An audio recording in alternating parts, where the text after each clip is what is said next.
Ferreira para Data Magdalena. Usted estuvo reunido con el presidente hace muy poco tiempo, charlando un poco de lo que era poder aumentar lo que es la economía de la educación en todo el país. ¿Qué respuesta tuvo el presidente para aumentar ese PBI de la educación? Sí, nosotros una respuesta favorable, porque primero para modificar el presupuesto hay que cumplir lo que en primera instancia lo que marca la Ley de Financiamiento Educativo. Hay que tener en cuenta que la inversión que se hacía en el 2015 era del 6,5% y en el 2019 terminó en el 4,8%. Hubo una reducción, un recorte, un ajuste. Eso se empezó a recomponer, se aumentó, pero todavía no llegó al 6%. Y le hemos planteado al presidente de la Nación que el presupuesto que se tiene que aprobar, y vamos a hacer lo propio con los legisladores, tiene que llegar como piso al 6%, que es el cumplimiento de la Ley de Financiamiento Educativo. ¿Eso alcanza para hacer todas las mejoras que entendemos que hay que hacer en la educación? No. Por eso hemos planteado una nueva Ley de Financiamiento Educativo, que es otra discusión, ¿no? Un nuevo proyecto de ley. El presidente lo anunció en el inicio de sesiones en el Congreso Nacional. Este año necesitamos que se envíe ese proyecto de nueva Ley de Financiamiento Educativo para llevar la inversión al 8%, en lugar del 6 al 8, en realidad al 9%, porque ya hay un punto del PBI que ya está asignado a ciencia y tecnología, y el 6% antes incluía ciencia y tecnología, o sea que si se aumenta el 8%, estaríamos sumando ciencia y tecnología en un 9%.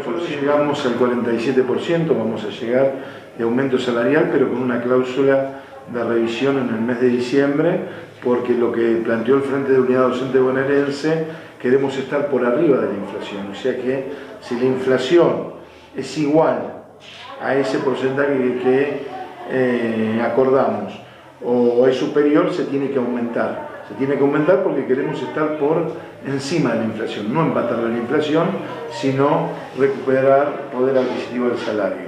Eso que vamos a hacer en diciembre con el gobierno provincial, en el mes de noviembre lo vamos a hacer con el gobierno nacional, en cuanto, porque ya estaba pautado para el mes de noviembre, ahí el incremento fue del 45,5% a nivel nacional del piso salarial docente, y ahí planteamos la reapertura y vamos a discutirlo en noviembre con el ministro de Educación de la Nación.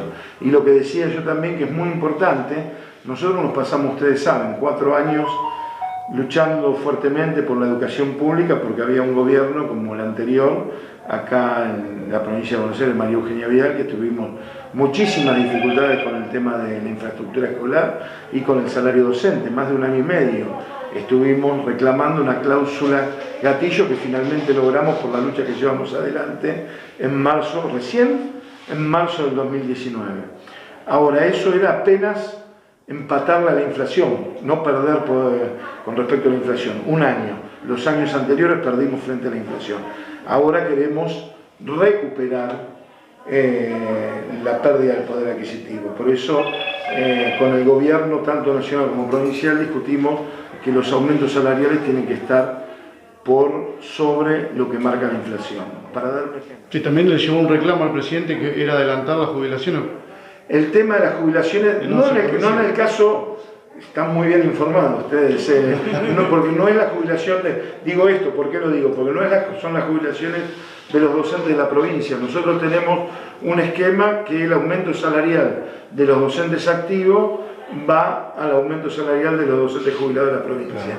Pero hay otras 11 jurisdicciones en el país que estaba desfasado el tema del aumento, porque transfirieron las cajas al ANSES y cobraban, iban a cobrar por debajo de la inflación. Entonces, le reclamamos 2 cosas: que aumenten, porque habían recibido un aumento del 32%, cuando la inflación hasta el mes pasado fue el 37%, como decíamos antes, si es anual es el 51 o 52, pero bueno, eso se toma meses del año pasado todavía.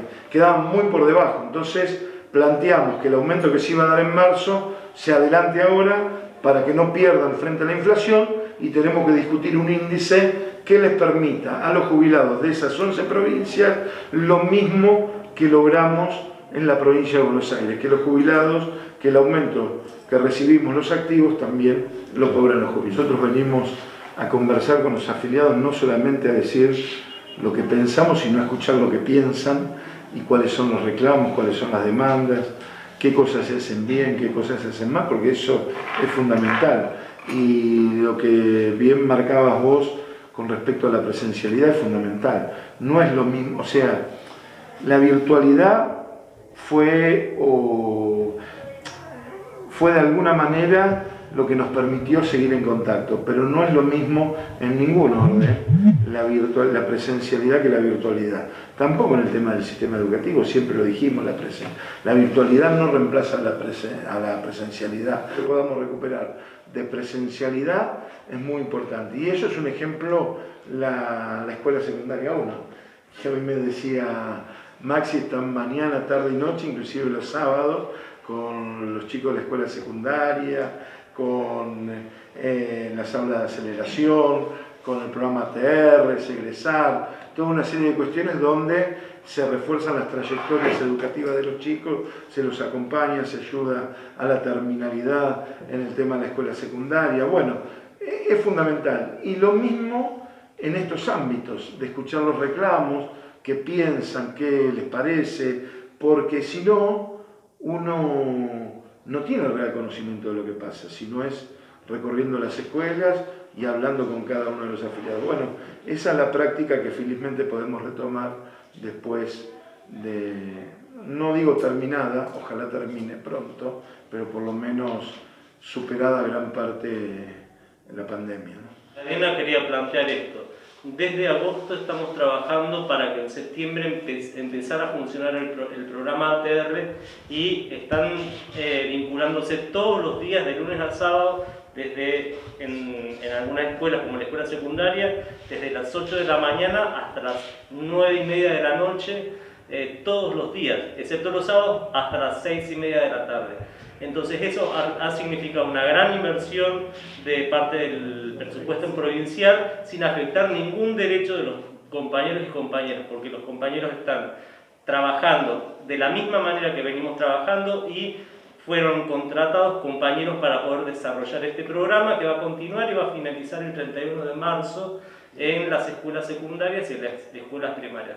Eso hace que volvamos a tener a la escuela con los pibes adentro, con las chicas y los chicos en la escuela. Una proyección de 30.000 docentes nuevos, sumado a la creación, que fue un reclamo histórico del Frente de Unidad Docente Bonaerense, de la cobertura de cargos de los equipos de orientación escolar, que en el caso de Magdalena me dijeron que fueron 17 cargos que se venían reclamando hace mucho tiempo. Es muy importante el trabajo de los equipos en las escuelas. Destaco una cosa, esa es la escuela que queremos, porque recién Ron decía que los sábados, hasta el 2015, los alumnos iban a patios abiertos y también a programas como orquestas y coros infantos juveniles, que el gobierno anterior a este, le dio de baja esos programas. Y programas que a veces se sostuvieron después por los docentes ad honorem, como el caso de Sandra. En Moreno. Es decir, todo tiene que ver con todo. Nosotros queremos una escuela donde los pibes y las pibas, los chicos y las chicas puedan tener futuro. Y ahí está de Pisoteva y estamos dando la pelea por eso. Pero tenemos memoria. Y tenemos memoria y sabemos que hubo políticas públicas que iban en contra de eso. Y hoy estamos nosotros apoyando estas políticas públicas que tienen que ver muy fuertemente con recuperar el derecho a la educación por parte de los chicos y chicas, y sobre todo en defensa de la escuela pública como lo estuvimos siempre, ¿no? Y una novedad para Magdalena, que van a ser seccionales. Vamos a discutir en el Congreso, que lo tenemos ahora en noviembre, tenemos el Congreso ordinario y vamos a hacer un Congreso extraordinario también, y vamos a proponer que la Junta Promotora de Magdalena se convierta en seccional el año que viene cuando convoquemos elecciones generales en el gremio. Dados los debates justamente por cada provincia que se vienen las elecciones, ¿cómo ve a la clase política metida en los temas de educación, que fue una de las aristas que se tocó en los debates? A ver, se ha tomado en clave electoral la educación y se tiene que tomar en una clave, en política de Estado, en clave de política de Estado. No se ha tomado en clave de política de Estado, se ha tomado lamentablemente en clave electoral. Hay que discutir seriamente, no puede ser que un gobierno diga una cosa, otro gobierno otra. Cuando yo describo lo que pasó en el tema del gobierno de Vidal, no es que busquen en las crónicas de ustedes, o saquen lo que decía la gobernadora, o lo que pasó con las escuelas rurales, o con las escuelas de isla, y con el tema del salario y demás. Es claro, nosotros creemos en otra cuestión. Inclusive, yo les contaba, la gobernadora tuvo, la primera decisión que tomó fue convocar a los gremios docentes, el 11 de diciembre del 2015. Una decisión que fue muy importante, que apenas asumió, y que yo ponderé y valoré, porque nos reunió a todos para que le contáramos cómo estaba la situación de la educación. Después de eso, no nos recibió nunca más. Y miren que fuimos, nosotros le planteábamos. Ella había asumido un compromiso con nosotros y nosotros con ella. Que aunque no nos pusiéramos de acuerdo en algunos temas, en los que nos pusiéramos de acuerdo, teníamos que trabajar en conjunto. La infraestructura era uno de esos temas. Nunca más nos recibió. 3 veces fuimos, creo que más, pero seguro 3 veces, a la puerta de la gobernación, los 5 secretarios generales, no en manifestación, como cualquier ciudadano, a presentarle una nota, dejarle una nota y decirle que solicitábamos una reunión con ella y nos cerraban la puerta de rejas en la cara.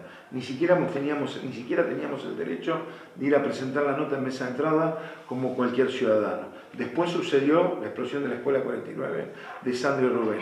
O sea que, y ella misma si ustedes leen el libro, si tienen tiempo, leen el libro que publicó hace unos meses, no sé si el año pasado o este año, plantea el tema, si una de las autocríticas que se tiene que hacer, el tema es el conflicto educativo. Nosotros no buscamos el conflicto por el conflicto, defendíamos lo que creíamos que era justo. Y la verdad que ella tenía una posición, quizás asesorada por algunos pensadores que tenían mucho en cuenta los focus group y demás, que eso le redituaba políticamente el conflicto con los docentes y con los sindicatos docentes. Lamentablemente se equivocó, pero se equivocó haciéndole un gran daño a la educación pública. Y una cuestión más, para que el tema de la búsqueda de consenso, nosotros estamos dispuestos a discutir y buscarlo y tomamos a la educación en clave de política de Estado. Y tal es así que el ex ministro de Educación, Esteban Bullrich, con el que no coincidimos en muchísimas cosas, pudimos tener un diálogo, sentarnos, discutir, se avanzó en el tema de la discusión de las paritarias. Después tomaron otro camino, eliminar las paritarias y terminar el diálogo con los docentes. Ese no es el camino. El camino es poder discutir, aún con las diferencias que tengamos legítimamente, y poder encontrar puntos de acuerdo para mejorar la educación pública en nuestro país.